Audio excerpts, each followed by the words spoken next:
আপনি কি জানেন বিখ্যাত ইউটিউবার মিস্টার বিস্টের সবচাইতে ক্লোজ ফ্রেন্ড ইসলাম অবমাননা করার ফলে তার কি খারাপ অবস্থা হয়েছিল? বা জাস্টিন বিবার যখন ইসলাম নিয়ে কটূক্তি করেছিল তখন তার চেহারা কিভাবে বিকৃত হয়ে গিয়েছিল? আর কি হয়েছিল যখন একজন আমেরিকান র্যাপার নিজেই সৃষ্টিকর্তা হওয়ার দাবি করেছিল? আজকের ভিডিওতে আমরা আপনাকে এমন কিছু পৃথিবী জুড়ে বিখ্যাত মানুষদের কথা বলবো যারা কিনা ইসলাম ধর্মকে কটূক্তি বা অবমাননা করার সাজা হাতে নাতে পেয়েছিল। কি হয়েছিল তাদের ভাগ্যে, চলুন দেখে নেওয়া যাক।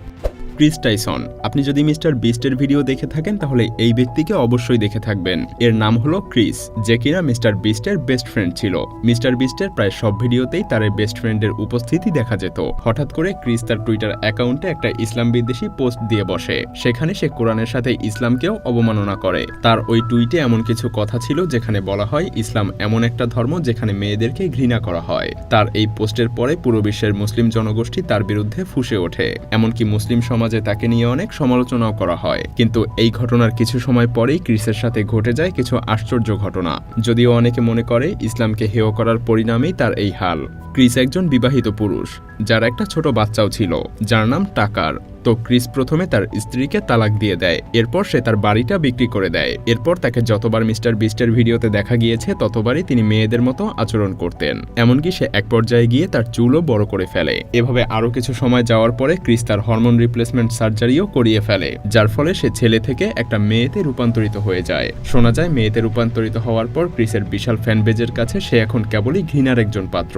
এমনকি মিস্টার বিস্টও তাকে আস্তে আস্তে তার ভিডিওতে আনা বন্ধ করে দিয়েছে। অনেকেই বলে থাকেন ইসলামকে অবমাননা করার কারণেই ক্রিস টাইসনের আজ এই পরিণতি, আর এর জন্য সে নিজেই দায়ী।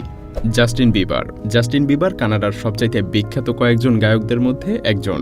আমাদের প্রায় সবাই জীবনে কখনো না কখনো জাস্টিন বিবারের গান শুনে থাকবো। জাস্টিন বিবার মাত্র 13 বছর বয়সে মিউজিক ইন্ডাস্ট্রিতে প্রবেশ করে। তবে সবচাইতে মজার ব্যাপার হলো ইউটিউব হিস্ট্রিতে যে ভিডিওটাতে সবচাইতে বেশি ডিসলাইক এসেছে সেটাই হলো জাস্টিন বিবারের একটা গানের ভিডিও। সম্প্রতি জাস্টিন বিবার তার একটা কনসার্টে মাথায় স্কার্ফ পরে সবার সামনে আসে। অনেকেই মনে করেছিল হয়তোবা সে এভাবে ইসলামকে অবমাননা করছে। মাথায় স্কার্ফ পেঁচিয়ে গান, এমনকি নাচার জন্য মুসলিম সমাজে তাকে নিয়ে অনেক সমালোচনার ঝড়ও ওঠে। এমনকি তার মুসলিম ফ্যানবেজও তাকে ঘৃণা করতে শুরু করে। আর এই ঘটনার কিছুদিন পরেই হঠাৎ একদিন জাস্টিন বিবার ঘুম থেকে উঠে তার মুখের এক পাশ আর নাড়াচাড়া করতে পারছিল না।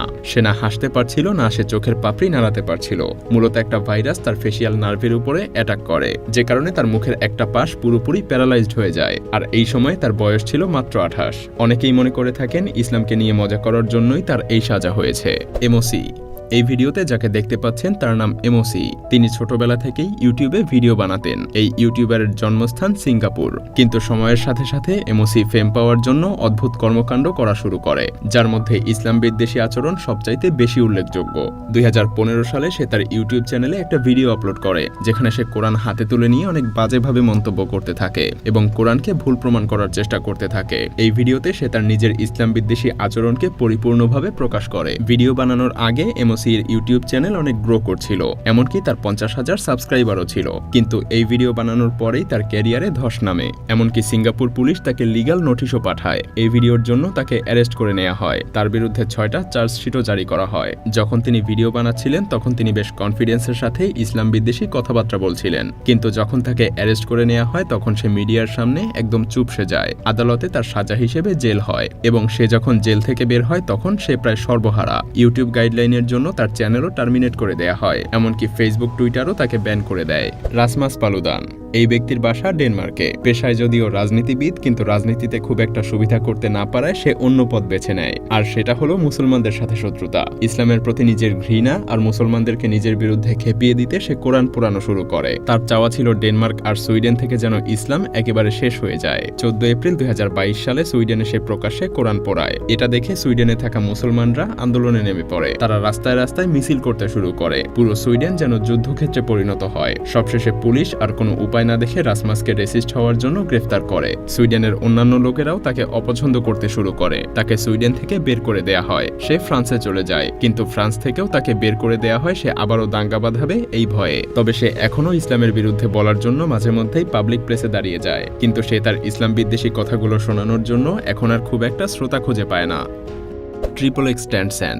ট্রিপল এক্স টেনসন একজন বিখ্যাত আমেরিকান র্যাপার। তিনি এতটাই পপুলার র্যাপার যে তার ইউটিউব চ্যানেলে প্রায় 39 মিলিয়ন সাবস্ক্রাইবার রয়েছে, আর তার কিছু কিছু গানের ভিডিওতে তো বিলিয়নের উপরে ভিউ রয়েছে। কিন্তু 2017 সালে একটা ইন্টারভিউতে এই র্যাপার অনেক বড় একটা কথা বলে ফেলে। সে বলে 1 বছর পর লোকজন তার ইবাদত করা শুরু করবে, মানে সে নিজেকে সৃষ্টিকর্তার জায়গায় তুলনা করে। কিছু কিছু লোকের মতে এই র্যাপার তার আত্মাকে শয়তানের কাছে বিক্রি করে দিয়েছিল, যাতে সে খুব দ্রুত অনেক বেশি খ্যাতি অর্জন করতে পারে। সে তার এই ইন্টারভিউ দেয় 2017 সালের মাঝামাঝি সময়ে। ঠিক 1 বছর পরেই এই র্যাপারের মৃত্যু হয়, আর এই মৃত্যুর পুরো ঘটনা একটা সিসিটিভি ক্যামেরায় ধরা পড়ে। সিসি ক্যামেরায় দেখা যায় 2 জন অজ্ঞাত ব্যক্তি তার গাড়ি দাঁড় করিয়ে বন্দুক হাতে তার কাছে আসে। হাতাহাতির এক পর্যায়ে তারা তাকে মেরে ফেলে। রহস্যের ব্যাপার হলো তার মৃত্যু সেই ইন্টারভিউয়ের ঠিক 1 বছর পরে হয়, আর মৃত্যুর পরেই তার ইউটিউব চ্যানেলে একটা মিউজিক ভিডিও আপলোড হয়, যেখানে দেখা যায় সে তার নিজের ফিউনারেলে অ্যাটেন্ড করছে। এখন প্রশ্ন হলো, এমন মিউজিক ভিডিও সে কখন আর কেন বানিয়েছিল?